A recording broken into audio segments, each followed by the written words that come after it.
Mardi 27 octobre 2020, chers internautes, bienvenue à cette nouvelle édition de la revue de presse sur JDC Plus TV.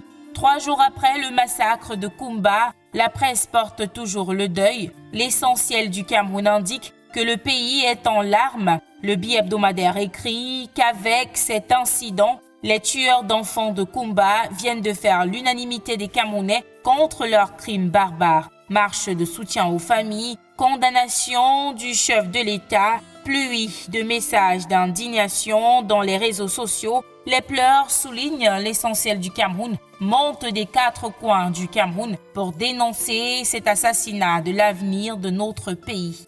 Cameroun Tribune ne reste pas indifférent à ces larmes de la nation. Le quotidien à capitaux publics écrit qu'alors que la délégation interministérielle dépêchée sur le terrain arrive dans le chef-lieu du département de la Mémé ce jour, le président de la République a adressé hier une lettre de condoléances aux familles des victimes. Ce dernier condamne ces atrocités et rappelle qu'il a donné des instructions fermes afin que tout soit fait pour mettre la main rapidement sur les auteurs de ce crime. Plus de précisions en pages 4 à 9 de Cameroun Tribune, parution de ce mardi. Un autre tabloïd qui porte le deuil est l'Indépendant, qui fait savoir aux populations de Kumba, mieux encore aux parents des victimes, qu'ils ne seront jamais seuls. Toute la nation est avec eux dans ce moment d'épreuve.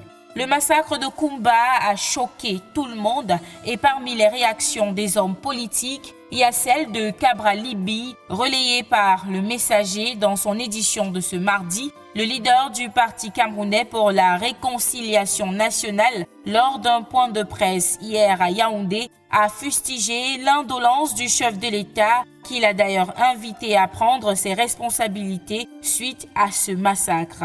Parlons sport à présent avec Mutation. Le quotidien nous fait savoir que McGill, prestataire des chantiers de la CAN, est actuellement sur le grill. Ses performances sont querellées selon ce que nous dit Mutation. Et de l'autre côté, le journal souligne que l'ancien prestataire Pichini espère encore revenir pour achever les travaux du stade olympique. On termine avec cette autre actualité sportive. Le quotidien Le Jour nous apprend que c'est le jour de vérité pour la Ligue de football. Une assemblée générale extraordinaire a lieu ce jour à Yaoundé, alors même que la FECAFOOT et certains clubs s'y opposent. Et voilà qui vient mettre un terme à cette édition de la revue de presse sur JDC Plus TV. Merci d'avoir regardé. À demain.